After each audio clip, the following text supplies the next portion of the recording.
আজ আমরা আবারও যাব সেই রেল স্টেশন। সেদিন আমরা গিয়েছিলাম, সেদিন গরু গাড়ি নিয়ে গিয়েছিলাম বলে এই গরু গাড়িটা ফেসে গেছিলো। দেখতে পাচ্ছ আমার এই ফার্মে কতগুলো গরু আছে।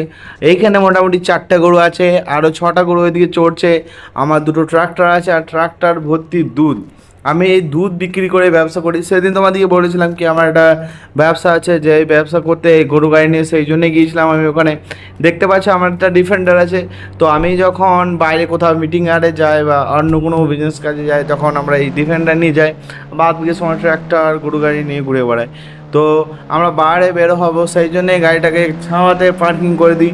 না হলে বুঝতে পারছো এত দামি গাড়ি ভাই, খারাপ হয়ে যেতে পারে, তো রঙটা আরও অন্য কিছু হতে পারে, বা সেই জন্য আমরা গাড়িটাকে সাইড করে দিলাম।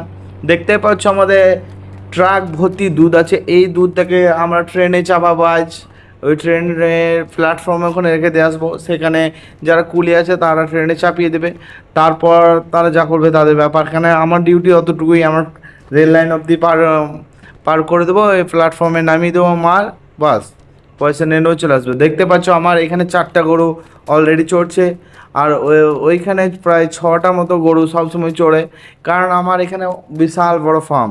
দেখতে পাচ্ছ আমার ঘরের সামনে অনেক বড় এরিয়া মাঠ আছে, সেই জন্য আমাকে গরু খাওয়ার জন্য আলাদা করে কিছু করতে হয় না। দেখতে পাচ্ছ ওই রাস্তাতে একটা চড়ছে, কিন্তু হাই রোড সামনে কিছুটা একটা রিস্ক থাকে। অনেক গরু ভাই এদিক ওদিক করে অ্যাক্সিডেন্ট হয়ে মারাও যায়, কিন্তু তাও কিছু করার নেই, গরুগুলোকে বেঁধে রাখা যায় না। এই এলো গরু না, এলো ষাঁড়, মানে মোষগুলোকে তো বেঁধে রাখা যায় না সব সময়। এই সুইমিং পুল আছে, আমার ট্রাকটা আছে, ট্রাকটা ভর্তি দুধ। এই দুধটাকে আজকে আমাকে যেমন করে হোক পার করে দিতে হবে। আজকে ভাই কম আছে, অর্ডার কম আছে, সেই জন্য আমাকে ট্রাক্টরটা খুব আস্তে আস্তে নিয়ে যেতে হবে। না হলে ভাই এই যে দুধগুলো আছে সেগুলো নিচেতে পড়ে যাবে। আমাদের দুধের যে ক্যানটা আছে খুব টাইটভাবে মাথা আছে, পড়ে গেল অবশ্য দুধ পড়বে না, কিন্তু আমাকে আবার দুনো খাটুনি করতে হবে, আবার এইগুলোকে তুলতে হবে, আবার লোডিং করতে হবে, সেই জন্যে। তো চলো আমরা ট্রাক্টর খুব খুব সাবধানে নিয়ে যাব। আমি এখন অবধি কোনো ট্রাক্টর ড্রাইভার রাখা হয়নি, কেন আজ ড্রাইভার ছুটিতে আছে। ড্রাইভার যাকে রাখবো বলছিলাম সে এখন আসতে পারছে না, সেই জন্য আমাকে নিজেকে ভাই ডেলিভারি করতে হচ্ছে। গরু মানে মোষও চলাতে হচ্ছে, আবার যে গরু গাড়িগুলো দেখলে ওইগুলো নিয়েও পার্সেল নিয়ে যেতে হয়। দেখতে পাচ্ছি এখানে আমার দুটো মোষ ঘুরে বেড়াচ্ছে রাস্তা। দেখতে পাচ্ছ ভাই গাড়ির জাম করে দিচ্ছে। এইটাই এর দোষ। সব সময় আমি যখনই মাল আনতে যাই এরা দেখুন একটা গোলমাল কিছু করে দেয়। দেখতে পাচ্ছি এখানে এই ট্রলিতে ঢুসিয়ে দিলে, আর এদের গায়ে ক্ষমতা তোমরা বুঝতে পারছো ভাই, এই মোষগুলো গায়ে ক্ষমতা অনেক। এই ট্রলিতে যেমনি ঢুসিয়ে দিল সেমনি আমার সব যত ক্যান ছিল সব পড়ে গেল দুধে। সে আমাকে আবার তুলতে হবে, হাট হাট যা চরকা এইখানে খানো গাই যে আমার এতগুলো দুধ সব ফেলে দিলি, আমাকে আবার কষ্ট করে তুলতে হবে। কিন্তু এরা আমাকে মারে না কোনোদিন, আমি যতই এদিকে মারি কিছু করি, কিন্তু এরা আমাকে কোনোদিন মারে না। কিন্তু আমাকে আবার এইটুকু কষ্ট তো করতেই হবে, আবার সে ট্রাক্টর লোড করে আবার নিয়ে যেতে হবে অনেক দূর। দেখতে পাচ্ছি আজকে মাত্র 4টে কন্টেনার আছে, না হলে অন্য দিন ভাই 7টা 8টা 9টা 10টা পর্যন্ত নিয়ে যায়। আমরা অলরেডি গাড়ির দুধটা চাপিয়ে নিয়েছি। চলে এবারটা সাবধানে যেতে হবে যেন গরুগুলো আর ঢুসাতে না পারে, আমাকে সেই বছর করতে হবে। দেখতে পাচ্ছি গরুগুলো এই মোষগুলো খুব শয়তান ভাই, এই গাড়ি এলে গাড়ি পেছনে দৌড়বে, সেই জন্যে অনেক সমস্যা হয়। আমি ফিউচারে ভাবছি একটা কোনো ফার্ম করা যায় এখানের মধ্যে, যেখানে এই গরুগুলো ওইখানে থাকবে, রোডে ওপর না চড়ে, সেই জন্য। চলো আমাদের ট্রাকটা স্টার্ট হয়ে গেছে, আর এখান থেকে আমাদের প্ল্যাটফর্ম বেশি দূর না, এর সামনে একটা রাউন্ড আছে, ওটা পার করেই আমাদের রেল স্টেশন। সেই দিন আমরা গিয়েছিলাম রেল স্টেশন, সেই দিন আমার গরু গাড়ির চাকাটা ফেসে গেছে স্টেশনে। তো আজ আমি সেই ভুলটা করবো না, সেই জন্য আজ আমি ট্রাক্টরে করে মাল নিয়ে যাচ্ছি। সেই দিন খালি গাড়ি ছিল, কিন্তু তাও পেট্রোল না, তা আজ সেই জন্য ট্রাক্টরটা খুব সাবধানে নিয়ে যেতে হবে। দেখতে পাচ্ছ ভাই মাল হলে এদিক ওদিক এদিক ওদিক, যেদিন বেশি মাল থাকে সেই দিন নড়ে কম, আজকে বেশি নড়ছে। তো আমরা মালটা নিয়ে চলে যাই, খুব তাড়াতাড়ি নিয়ে যেতে হবে। ওই ট্রেনটা আসার সময় হয়ে গেলে তখন আবার আলাদা আবার দেরি হয়ে যাবে মালটা পৌঁছাতে, মাল পৌঁছাতে দেরি হলে আমার পেমেন্ট আসতে দেরি হয়ে যাবে। দেখতে পাচ্ছি এখানে একটা রাউন্ড আছে, এখানটা ঘুরিয়ে সামনে যেতে হবে একটু দূরে, বেশি দূর নাই, ওটা 5-6 কিলোমিটারের মতো রাস্তা। এইখানে ট্রাক্টরটা আমার অনেক অনেক সমস্যা হয় ঘোরাতে, এখানে ডান দিকে করে কেটে বাঁ দিকে করে কাটতে হয়, না হলে অনেক সময় মালটা নড়ে গেলে পড়ে যায়। তো সেই জন্যে ডান দিক করে কেটে বাঁ দিক কেটে তারপরে ঘুরিয়ে চল ভাই এইদিকেই নিয়ে যায়। ওই দেখো ভাই, একজন বাইকওয়ালা একজন গাড়িওয়ালাকে ডুস মেরে দিয়েছে, অ্যাক্সিডেন্ট হয়ে গেছে, এটা খতরনাক ভালো অ্যাক্সিডেন্ট হয়ে গেছে।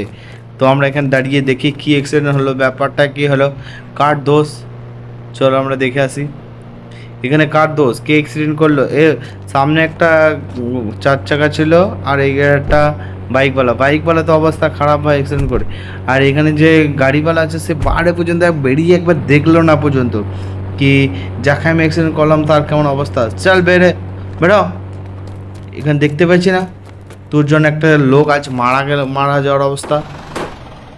অলরাইট গাইস, আমরা চলে এসেছি কাছাকাছি, এই তো আমরা রেল স্টেশনের কাছাকাছি চলে এসেছি। এখানে দেখতে পাচ্ছ আরও কয়েকজন মাল দিয়ে চলে এসছে। আমি সব থেকে দেরি করলাম, আজকে এখনও ট্রেন আসেনি আপাতত, কিন্তু মালটা আমাকে নামিয়ে দিতে হবে এখানে। এইখানে এই সাইডে লাগিয়ে মালটাকে নামিয়ে তারপর আমাকে আবার ঘুরিয়ে ঘর যেতে হবে। তো এখানে মালটা নামিয়ে দিই। এখানে দেখি আগে এসে যার মাল তাকে একবার কল করে নিয়ে তাকে একটা বলতে হবে ফোন করে কি দাদা আপনার মাল চলে এসছে বা আমি নামিয়ে দিচ্ছি, আপনি আপনার স্টেশনে যে নামিয়ে নেবেন। তো গাড়িটাকে সোজাভাবে লাগিয়ে দিই। এখানে অলরেডি গাড়ি লাগিয়ে দিলাম আমি। এখন ট্রেন আসেনি, ট্রেন আসতে এখন কিছুক্ষণ দেরি। ওই তো সামনে ট্রেন আসছে, মনে হচ্ছে ট্রেন আসছে। বন্দুক রাখতে হয় ভাই নিজের সেফটির জন্য। দেখতে পাচ্ছি এটা মাল গাড়ি, এটা এই গাড়ি নিয়ে যাওয়া নয়। চলো ওটা মাল গাড়ি, ওটার সাথে কোনো সাথ নেই। আমি একবার ফোন করে নিলাম রাহুল দা, যার মাল তার নাম হচ্ছে রাহুল। তাকে বলে দিলাম কি তোমার পার্সেল মানে তোমার যে দুধের কন্টেনারগুলো অর্ডার ছিল সেগুলো আমি নামিয়ে দিলাম। তো এখন নামানো হয়নি, কিন্তু তাকে বলে দিলাম কি নামিয়ে দিলাম, কেউ যেন তুমি তাকে বলে ট্রেনে চাপিয়ে তোমার মালটা তোমার জায়গাতে নিয়ে নিও। অলরাইট, ঠিক আছে। আর কলটা করিনি, ঠিক আছে উনি বললেন ঠিক আছে, কোনো সমস্যা নেই তার পক্ষ থেকে। তো চলো আমাদের যতটুকু কাজ ছিল সব করে নিলাম। রিং হচ্ছে তাও সে ফোনটা ধরছে না অন্যজন। ঠিক আছে, আমাদের মাল না এখানে নামানো হচ্ছে, আমাদের কুলিগুলো এনে মালগুলো নামাচ্ছে। আর আমি এখানে তাকে বলে দিই যে আমার ঘরে যে দুধ দোয়ায় তাকে বলে দিলাম যেন আরও মাল রেডি করে রাখে, আর বেশি দেরি করলে হবে না, সেখান থেকে মাল এনে অলরেডি আমাদের দেখতে পাচ্ছ মাল আমাদের এখানে খালি হয়ে গেছে। ঠিক আছে, এবারটা আমরা আমাদের নিজের রওনায় দিয়ে চলি, আমরা যে ঘর সেই ঘরের জায়গাতে চলি। তো তোমাদের যদি ভিডিওটা ভালো লাগে তাহলে লাইক করো, শেয়ার করো, কমেন্ট করো। আর এর পরের পার্টে আমরা কি করব সেটা তুমি কমেন্টে বলতে পারো।